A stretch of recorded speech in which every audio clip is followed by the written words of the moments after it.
My sister-in-law called my niece names at every family dinner, got her fired, then used CPS to take my daughter away after I exposed her. So I dragged her perfect reputation through family court. You see, my niece was 23 when she got pregnant. Her boyfriend abandoned her that same day. My plan was to get the whole family to support her. But my sister-in-law Patricia had other plans. Patricia was the textbook definition of a gold digger who married my brother for the money. Designer bags, country club membership, kids in private school. Good girls don't get abandoned for no reason, she announced at Sunday dinner. What message does this send the younger cousins? I wanted to defend her, but Patricia's father signed my paychecks, so I was forced into being an observer. Over the next few months, Patricia tightened the noose. At every family gathering, she stopped saying Sophie's name out loud and instead referred to her as the leg spreader. She removed her from every family group chat and convinced almost everyone that she had cheated. It was cruel, but Sophie could handle the gossip. She still had her career and income until Patricia decided to take those too. I was eating breakfast when I got the phone call. It was Sophie. Her breathing was so ragged I thought she was having a panic attack. Patricia just told my boss I was getting pregnancy delusions and I was a threat to the babies at the hospital. They cut me down to 1 shift a week. Her voice broke. I'm 7 months pregnant and just lost my health insurance. I'd spent months watching Patricia destroy Sophie for sport. Watching was over. Now it was my turn to play. The annual family reunion was in 2 weeks at Patricia's house. Perfect. My 8-year-old daughter was going to do my dirty work for me. I spent every night rehearsing with Emma. She understood cruelty better than most adults. When we arrived, Patricia's face went from a fake smile to pure rage. You see, she had specifically requested for Sophie not to come, and now there she was rubbing her 8-month pregnancy bump ready to party. She's not welcome here, Patricia said, her tone cold and unforgiving. Surprise, I yelled at the top of my lungs. It's Sophie's baby shower. I shoved past Patricia before she could close the door. 40 relatives turned to stare. Patricia grabbed my arm nails, digging in. Get out or I'll call the police. Emma has prepared something special, I responded, scanning for my daughter. Patricia was already pulling out her phone. I have a poem to read, Emma yelled, getting everyone's attention. She unfolded her paper and began in her clear 8-year-old voice. Patty. Patricia told lies to Sophie's work, and now Sophie can't be a nurse. Patty calls her mean names I'm not allowed to say. She made Sophie lose her money. Please help Sophie. Ahem. Thanks for listening. Patricia's own husband looked murderous. Sophie's mother gasped. Patricia, you called her workplace. Soon everyone turned to face her, looking for answers. Patricia stood frozen, mouth opening and closing like a fish out of water. Then she fled upstairs, her designer heels clicking on marble. The party transformed into an actual baby shower. Relatives apologizing to Sophie, running home for gifts, offering her money for medical bills. I was beaming with pride for both Sophie and Emma. I figured Patricia would just lick her wounds and F off. But 3 days later, CPS knocked on my door at 7 a.m. They'd received a report that I was exposing minors to sexual content. They interviewed Emma alone. They photographed her handwritten notes as evidence. They said the investigation would take 30 days minimum. I knew then that Patricia wasn't done, and neither was I. The CPS worker who showed up wasn't just any investigator. I recognized the tennis bracelet on her wrist immediately. Patricia had bragged about that exact piece at the country club luncheon 2 months ago, showing off how her dear friend Victoria had gotten a matching one. My stomach dropped as Victoria documented Emma's crayon poems, her manicured fingers pointing at phrases while muttering about concerning asexual content. Emma had written about Sophie being called mean names, including leg spreader. Victoria's eyes narrowed as she photographed each page. I wanted to scream that Patricia was her friend, that this was all orchestrated, but I knew how that would sound. Paranoid, unstable, exactly what Patricia wanted. The mandatory psychological evaluation came 3 days later at the county office. I sat in the waiting room, filling out endless forms about my parenting practices. Through the glass partition, I caught a glimpse of blonde hair and designer heels in the hallway. Patricia was at the reception desk, sliding a thick folder across the counter. The receptionist nodded, taking what I could only assume was additional concerned family documentation. Our eyes met through the window. Patricia's lips moved slowly, deliberately. For Emma's sake, she mouthed her expression, a mask of false concern. My hands trembled as I gripped the clipboard. That evening, Emma climbed into my lap, her small face troubled. She told me about the nice lady who kept asking questions. She wanted to know if you taught me bad words about bodies, Emma said, playing with her bracelet. She kept asking about the leg spreader thing. I told her Aunt Patricia said it, not you. But she kept asking if you told me to say that. I called my lawyer immediately. He listened to Emma's account, his silence growing heavier with each detail. When I finished, he sighed deeply. That's coach testimony. They were leading her toward specific answers, but proving it is another matter entirely. The next morning brought unexpected hope. Mrs. Chen Sophie's elderly neighbor shuffled to my door with her walker. She'd witnessed Patricia's harassment firsthand. The late-night visits, the screaming matches in the hallway, the attempts to turn other neighbors against Sophie. I'll testify, she promised, patting my hand with her wrinkled one. But hope crumbled quickly. Mrs. Chen needed hip surgery next month. The only orthopedic specialist who took her insurance worked at Patricia's husband's medical practice. The surgery had already been postponed twice. She couldn't risk a third delay. My phone buzzed with a reminder for the mandatory CPS parenting class. At the same moment, Sophie called. Her voice was strained, scared. She was having contractions and bleeding. The stress was affecting the baby. She needed someone to drive her to her emergency prenatal appointment. I stared at the two obligations, knowing Patricia had orchestrated this perfectly. The CPS class was mandatory. Missing it would be documented as non-compliance. But Sophie was alone, frightened, potentially losing her baby because of what we'd started. Patricia had even posted the class reminder on my Facebook wall that morning. Just making sure you don't forget. Emma needs her mommy to follow all the requirements. The post already had dozens of likes from family members. I chose Sophie. At the hospital, I held her hand through the examination. Her blood pressure was dangerously high. The doctor spoke in careful, measured tones about bed rest, stress reduction, monitoring. Sophie squeezed my hand tighter with each word. My phone vibrated constantly. The CPS coordinator, my lawyer, Patricia's father. I ignored them all, focusing on Sophie's breathing, the baby's heartbeat on the monitor. By the time we left the hospital, I had 6 voicemails. The CPS investigator's message was curt, professional. My absence from the mandatory class had been noted. Patricia had helpfully informed them I was prioritizing my revenge agenda over child welfare requirements. The hits kept coming. My bank called about unusual activity. The legal fee withdrawals had triggered their fraud prevention system. I spent an hour on the phone, proving I was actually the one draining my savings for lawyer fees. Emma's school sent home updated emergency contact forms during an active CPS investigation. They needed current information for all authorized pickups. The secretary's voice was sympathetic but firm. Policies had to be followed. Sophie's blood pressure spiked again that night. The hospital called me as her emergency contact. She needed someone there, someone who could make decisions if complications arose, but Emma's recorded interview with the child psychologist was scheduled for the same time the next morning. Another impossible choice. Another trap Patricia had set. I sat with Sophie through the night, watching monitors, fetching ice chips being the support she desperately needed. My phone showed missed calls from the psychologist's office. Each missed call was another mark against me, another sign of concerning lack of engagement in my daughter's welfare. The morning brought Patricia herself. She swept into the hospital room carrying an elaborate bouquet, a local mommy blogger trailing behind her with a camera phone. I just had to check on family. Patricia announced loudly enough for the nurses to hear. Despite everything, family comes first. The blogger snapped photos as Patricia adjusted. Sophie's pillows with exaggerated care. Within an hour, the images would be on Instagram.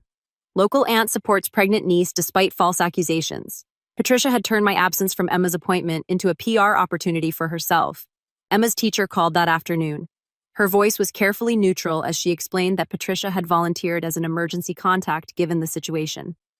The school couldn't discriminate based on family disputes, but they wanted what was best for Emma. The unspoken message was clear. Patricia was the stable one, the one who showed up while I was notably absent. I started investigating Patricia's movements that day at the hospital. The visitor log was public record. My hands shook as I compared timestamps. Patricia had signed in at 9:47 a.m. The CPS report had been filed at 10:15 a.m., 30 minutes. Just enough time to make her way to the lobby and make a phone call. The security guard remembered her. Yeah, the blonde lady. She seemed real upset making some important call by the coffee cart. He pointed to the corner of the lobby with clear sightline to the security office. Security footage would show everything. Patricia on her phone at the exact time the CPS report was filed.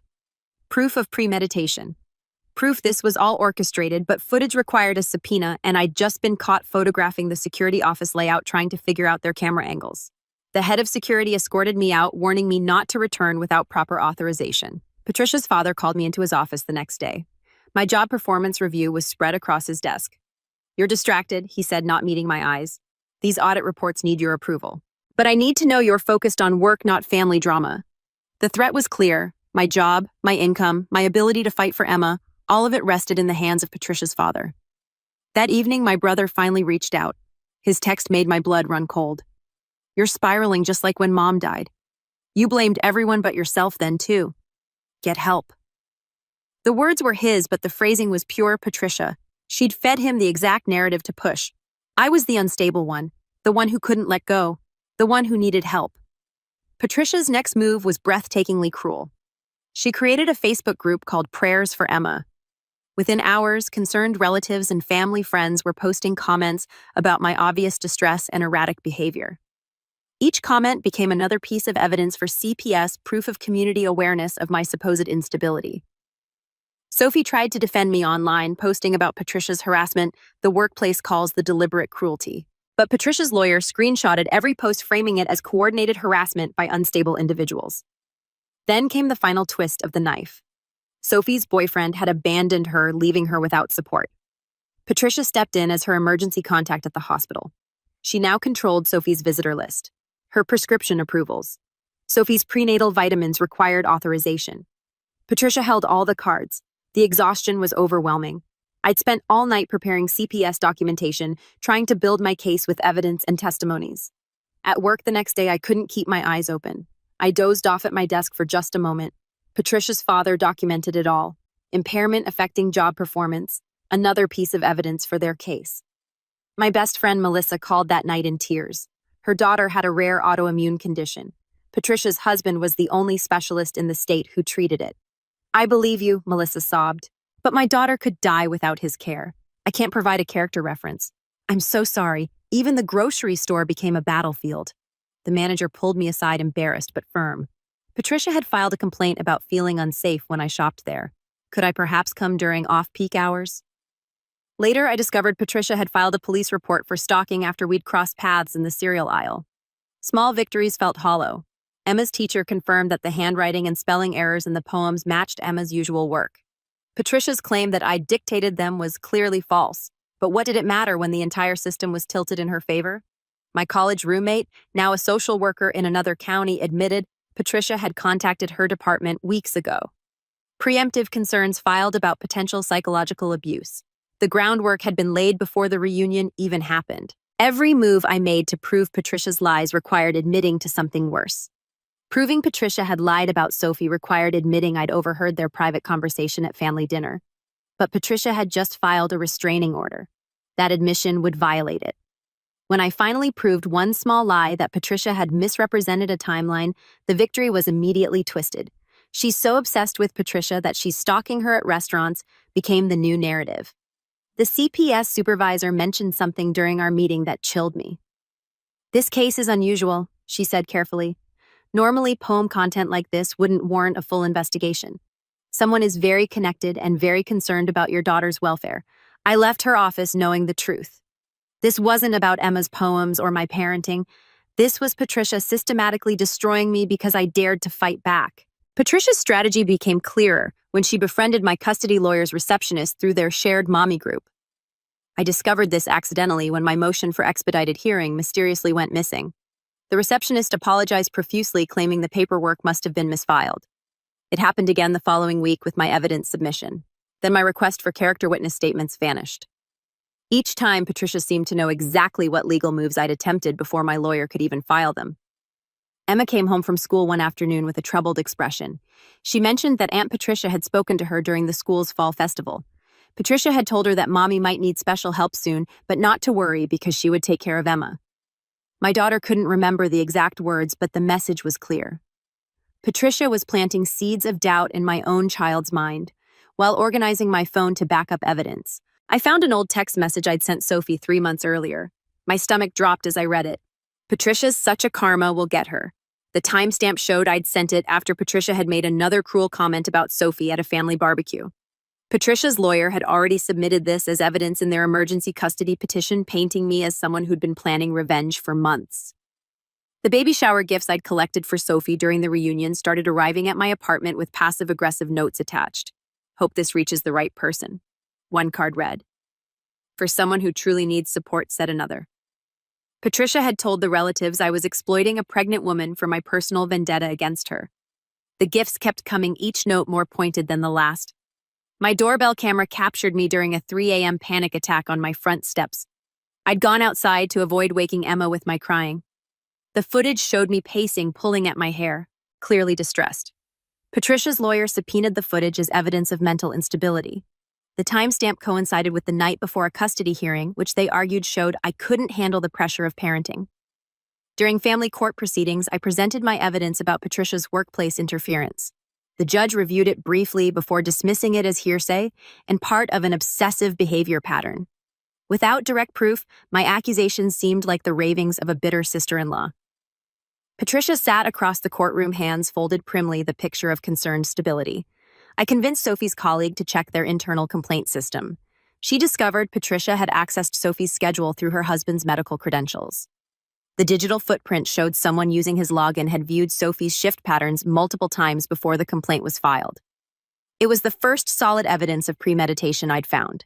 Patricia's Instagram stories about praying for family healing contained subtle timeline details that proved she'd been planning the CPS report before the reunion.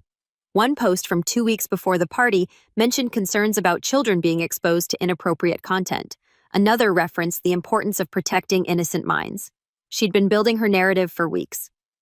My therapist was forced to break confidentiality when Patricia's lawyer raised concerns about revenge fantasies I'd discussed in our sessions. I'd been working through my anger in a healthy way, but taken out of context. My words sounded threatening. The therapist had no choice but to report it, given the child welfare concerns now attached to my case. I attempted to record Patricia at Emma's school harvest festival, hoping to catch her making more inappropriate comments to my daughter. Patricia spotted my phone immediately and filed a harassment complaint with the principal. The school had no choice but to ban me from the grounds pending investigation. Patricia volunteered to handle Emma's pickup and drop off to reduce conflict. School pickup became a battlefield of its own. I had to stay 100 feet away while Patricia collected Emma.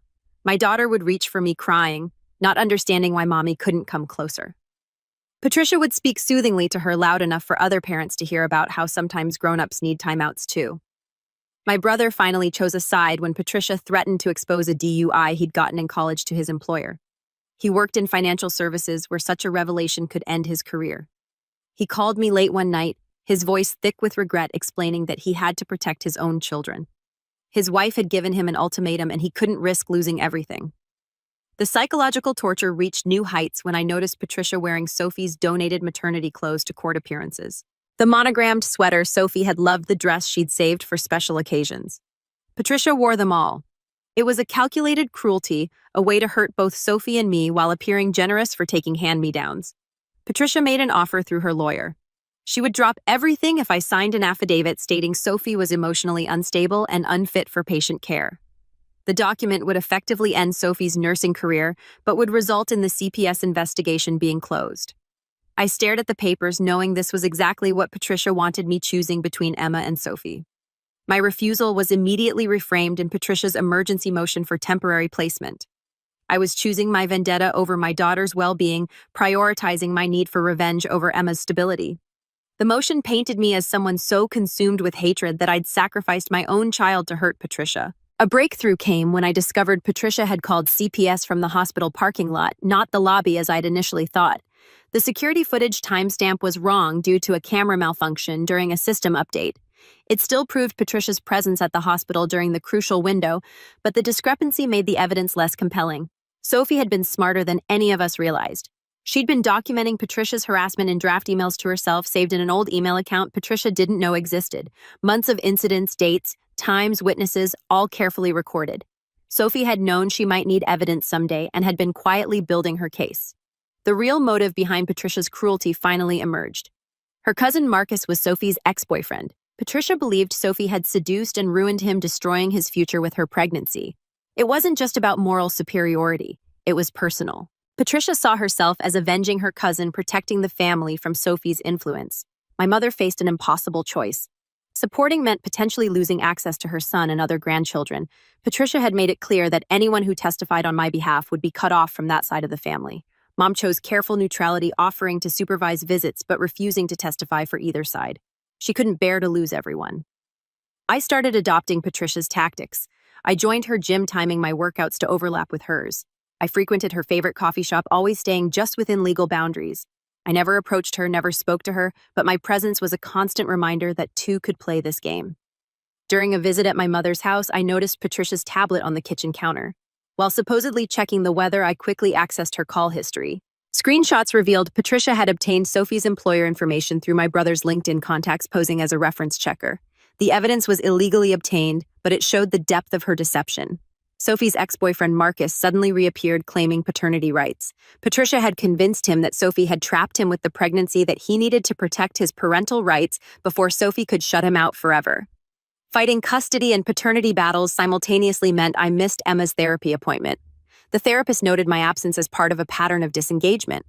Legal fees drained my savings account while Patricia used marital assets to fund her attorney team. I watched my retirement fund disappear, my emergency savings evaporate.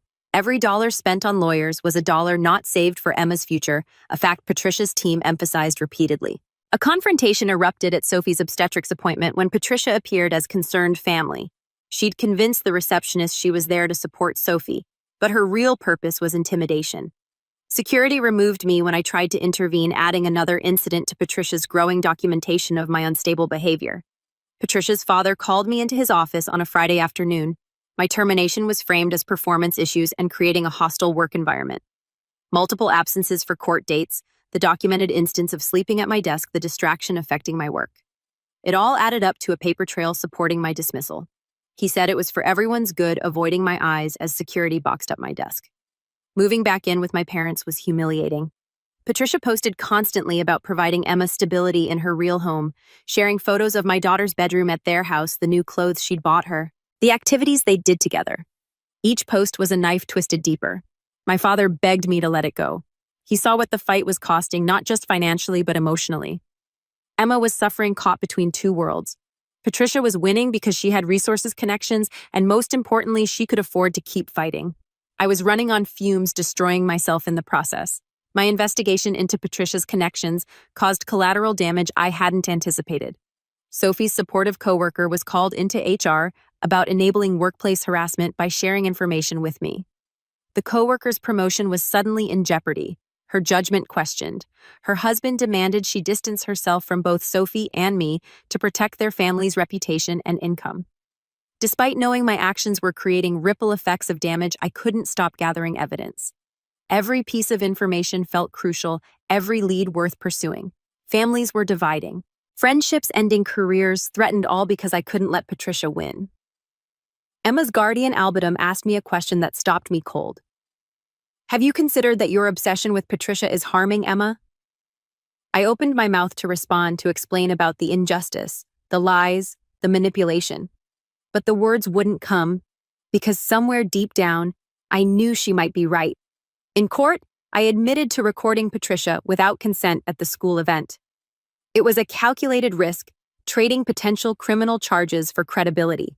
The judge noted my admission, but also emphasized the seriousness of violating recording consent laws. My honesty was overshadowed by my illegal actions. Sophie's draft emails revealed something painful. Months ago, I dismissed her early concerns about Patricia as petty drama. She tried to tell me about the hostile looks, the whispered comments, the subtle exclusions. I told her to rise above it, that Patricia wasn't worth our energy. I should have listened sooner. Patricia's lawyer filed for emergency advancement while my lawyer was handling the custody issue. I was forced to represent myself in the employment case, trying to navigate legal procedures I didn't understand. I had to choose which battle to prioritize, knowing that dividing my attention meant losing ground on both fronts. The truth about Patricia's motivations became clearer. She genuinely believed she was protecting the family from moral decay. In her mind, Sophie represented everything wrong with modern society: women who had children outside marriage, who expected support despite their poor choices. My support of Sophie made me complicit in this moral failing.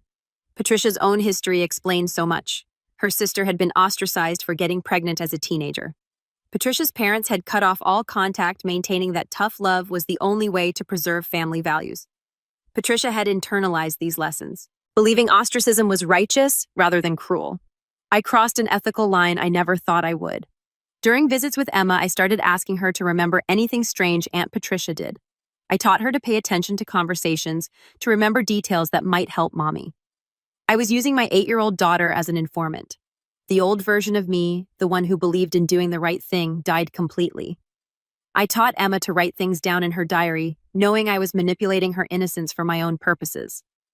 When she mentioned Patricia kept a family planning binder, I asked her to remember any details she might see in it. A minor victory in proving Patricia's workplace interference felt hollow when I flinch at raised voices during a court proceeding. My daughter, who once performed poetry with confidence, now shrank from conflict. The trauma of our war was written on her small face. Patricia's counterclaim gained traction. She argued I was parentally alienating Emma from her extended family through false accusations. The guardian ad litem noted Emma's conflicted feelings about family members, her confusion about why she couldn't see certain relatives. It looked exactly like parental alienation to an outside observer. Everything hinged on Sophie's testimony. She was our key witness, the one who could verify Patricia's harassment firsthand. But during deposition prep, Sophie went into premature labor. The stress of everything had finally pushed her body past its limits. As the ambulance took her away, I knew our case was crumbling. Patricia found new ways to twist the knife. When my past babysitting of Patricia's children came up, she coached them to ask why Mommy said I was sick. I couldn't explain the situation without damaging innocent children, so I had to deflect their questions, looking guilty in the process. The hospital staff began choosing sides based on whose spouse provided better insurance coverage. Patricia's husband's practice was stable and comprehensive. My future was uncertain, my ability to provide benefits non-existent. Colleagues who might have supported Sophie stayed silent to protect their own family's health care. The judge explained something that shattered my remaining hope. Emergency custody changes required imminent physical danger, not patterns of emotional manipulation. Lying manipulation, even orchestrated harassment, didn't meet the legal threshold without the threat of physical harm. The system wasn't designed to protect against Patricia's kind of cruelty. I reached out to Sophie's union representative, someone who owed me a favor from past workplace advocacy. She'd helped me when I'd supported her during a grievance procedure. She agreed to provide Sophie with an employment lawyer, but made it clear the union couldn't touch the custody battle. It was partial help that left me feeling more vulnerable than ever.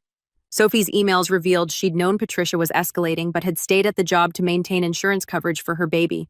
She'd endured weeks of hostile treatment, documenting everything while pretending not to notice. The calculation was heartbreaking. She'd chosen evidence gathering over immediate safety. Discovery produced a shocking find. Sophie had been recording Patricia's behavior in voice memos on her personal phone before the termination. The recordings included Patricia telling a coworker she'd destroy that and laughing about the complaint she'd filed. It was the smoking gene we'd been looking for. But the recording came at a cost. Sophie had endured weeks of workplace hostility to gather admissible evidence. She'd risked her health, her pregnancy, her mental well-being to build a case. When I realized the sacrifice she'd made, the calculated decision to stay in harm's way for future legal protection, I felt sick. I committed to using Sophie's evidence, even though it would expose her to a wrongful termination counter. Patricia's husband's practice could claim she'd violated workplace privacy policies by recording. Sophie could face financial ruin on top of everything else, but we were past the point of safe choices. Patricia's overconfidence finally created an opening. During court-ordered mediation, she admitted she'd had to protect family values from corruption. The mediator was required to report discriminatory statements, and Patricia had just confessed to discrimination based on marital status. It was a crack in her perfect facade. I learned to present evidence calmly without editorializing. Patricia's own words and actions spoke louder than any accusation I could make. The pattern of harassment across multiple venues, workplace, social media. Family gatherings became undeniable when laid out chronologically. Patricia realized too late that she'd created a paper trail of her own cruelty. The judge reviewed our timeline with increasing concern. Phone records, voice memos, employment documents, social media posts all painted a picture of systematic harassment. Patricia's careful planning had been too careful, leaving digital footprints everywhere. Both sides prepared for the final custody hearing with Sophie due any day, the tension reaching its breaking point. The courtroom filled with family members whose names appeared on witness lists. Patricia's parents took seats directly behind me, their presence a calculated intimidation tactic. My hands trembled as I organized my evidence folders, feeling their eyes boring into my back. Both Patricia and I showed visible signs of deterioration from our months-long war. My hair had thinned from stress, leaving patches where I'd unconsciously pulled at it during sleepless nights. Patricia's hands moved constantly, washing invisible dirt from her fingers between each piece of testimony. The sanitizer smell followed her everywhere. The judge methodically reviewed our evidence. Phone records showing Patricia's calls to Sophie's workplace, voice memos capturing her discriminatory language, employment documents proving access through her husband's credentials, social media posts revealing her premeditated timeline, each piece built upon the last, creating an undeniable pattern of harassment. Patricia's mother stood unexpectedly during a recess. The courtroom fell silent as she approached the judge's clerk with shaking hands. She requested permission to testify about Patricia's history. The judge granted it, and Patricia's face drained of color as her mother took the stand. Mrs. Henderson spoke quietly about Patricia's teenage sister, ostracized for pregnancy decades ago. She described Patricia's transformation from a compassionate child to someone who wielded righteousness like a weapon. Her voice broke as she admitted watching Patricia destroy her relationship with her own sister through the same pattern of moral superiority. She couldn't watch it happen again. The judge ordered immediate psychological evaluations for all parties involved. Patricia's evaluation revealed deep-seated trauma from her family's rigid moral structure. My evaluation showed severe anxiety and hypervigilance from months of systematic attacks. Emma's evaluation broke my heart. She displayed signs of confusion and divided loyalty that would require extensive therapy. Sophie's voice memos underwent authentication by an audio expert. His analysis noted escalating hostility in Patricia's language over time. The discriminatory phrases became more frequent and aggressive as Sophie's pregnancy progressed. He classified the recordings as clear evidence of workplace harassment based on pregnancy and marital status. The evidence proved Patricia's harassment and defamation beyond doubt, yet it also revealed something more complex. Patricia genuinely believed she was protecting family values. Her actions stemmed from disturbed reasoning rather than criminal intent. She saw Sophie as a threat to everything their family represented, a corruption that would spread to younger generations if left unchecked. Patricia's breakdown on the witness stand shocked everyone. She sobbed uncontrollably, insisting Sophie would destroy their family's foundation. She spoke about moral decay, about standards slipping, about the duty to protect innocent children from bad examples. Her pain was real, even if her methods were unconscionable. The judge faced a difficult decision. Criminal harassment charges would mean jail time for Patricia, further traumatizing Emma and other family children.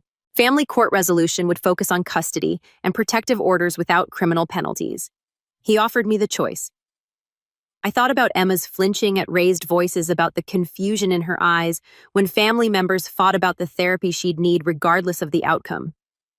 Sophie sat beside me, 9 months pregnant and exhausted. She squeezed my hand and nodded. We both knew what mattered most. I chose family court resolution, no criminal charges, no jail time, just custody determinations and workplace protections. The judge nodded approvingly at the decision that prioritized Emma's well-being over revenge. The custody ruling came down carefully balanced. I retained primary physical custody of Emma. Patricia received supervised therapeutic visitation contingent on completing intensive therapy addressing her rigid moral framework and harassment behaviors. The judge mandated co-parenting counseling for both of us despite our mutual hostility. Workplace protections for Sophie included a restraining order preventing Patricia or her husband from contacting any current or future employers. Sophie's union lawyer successfully negotiated a settlement with her former employer, acknowledging wrongful termination based on the voice memo evidence. The amount wasn't life-changing, but it provided stability for her and the baby. The family fractured permanently along battle lines. My brother filed for separation from Patricia after learning the full extent of her actions. Some relatives sided with Patricia, believing Sophie had indeed corrupted family values. Others supported me but maintained careful distance to preserve relationships on both sides. Family gatherings as we'd known them would never happen again. I found work at a discount retail store, starting over at minimum wage. The job was mindless but stable, allowing me to focus on Emma's healing. Patricia entered intensive therapy, court-mandated, but seemingly genuine in her participation. Reports indicated she was beginning to understand how her parents' rejection of her sister had shaped her own cruel behaviors. Sophie delivered a healthy baby girl 3 days after the final hearing. I held her hand through labor, the only family member present. She named her daughter Grace, hoping for a fresh start, unmarred by the battles that preceded her birth. Marcus never showed up to claim his paternity rights, his interest evaporating once Patricia's influence waned. Emma's therapy sessions revealed the depth of her confusion. She loved Aunt Patricia despite everything, couldn't understand why adults who claimed to love each other caused such pain. Her therapist worked patiently to help her process the trauma of being caught between warring relatives. Progress came slowly, measured in small victories, like Emma sleeping through the night without nightmares. My parents struggled to maintain relationships with both sides of the fractured family. They hosted separate holiday celebrations, careful never to mention one group to the other. The strain showed in their faces, aged by the conflict that had torn their children apart. They supervised Patricia's visits with Emma neutral ground in an ongoing war. 6 months into the new arrangement, Patricia's therapy reports showed genuine progress. She'd begun to acknowledge the harm her actions caused, though she still struggled with believing her motivations were wrong. Her therapist noted she was working through decades of internalized trauma from her own family's rigid moral structure. I built a new career, slowly taking online courses, while Emma slept. A certificate in human resources led to an entry-level position at a nonprofit helping workplace harassment victims. The pay wasn't much better than retail, but the work felt meaningful. I understood firsthand what victims faced when powerful people weaponized systems against them. Sophie returned to nursing at a different hospital, one with no connections to Patricia's husband. She worked part-time initially, building back her confidence while caring for Grace. We supported each other through the hard days. Trauma bonded but determined to heal. Her daughter grew surrounded by love, if not by extended family. Emma gradually adjusted to our new normal. She stopped asking when everyone would be together again, accepting that some breaks couldn't be mended. Her relationship with Patricia evolved under therapeutic supervision, learning healthy boundaries that hadn't existed before. The confusion faded, replaced by a premature understanding of human complexity. My brother attempted reconciliation after his divorce finalized. Our relationship remained strained, marked by his betrayal when Patricia threatened his career. He saw Emma during my parents' supervised visits. Awkward interactions, heavy with unspoken recriminations.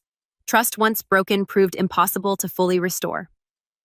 The financial impact lingered for years. Legal fees had drained my retirement savings, Emma's college fund, every emergency buffer I'd built. Starting over in my 40s meant accepting that some dreams would never materialize. But Emma was safe, Sophie was free, and Patricia could no longer weaponize systems against us. Patricia's transformation continued slowly. Court reports indicated she'd cut contact with family members who reinforced her rigid worldview. She was building new relationships through therapy groups, learning empathy that had been trained out of her in childhood. Her supervised visits with Emma became less strained as she practiced healthier interaction patterns. 1 year after the custody ruling, I watched Emma perform in her school play. She stood confidently on stage, no longer the traumatized child who flinched from conflict. Sophie sat beside me, Grace sleeping in her arms. Patricia watched from the back row, there by court permission, but maintaining appropriate distance. We were broken but surviving,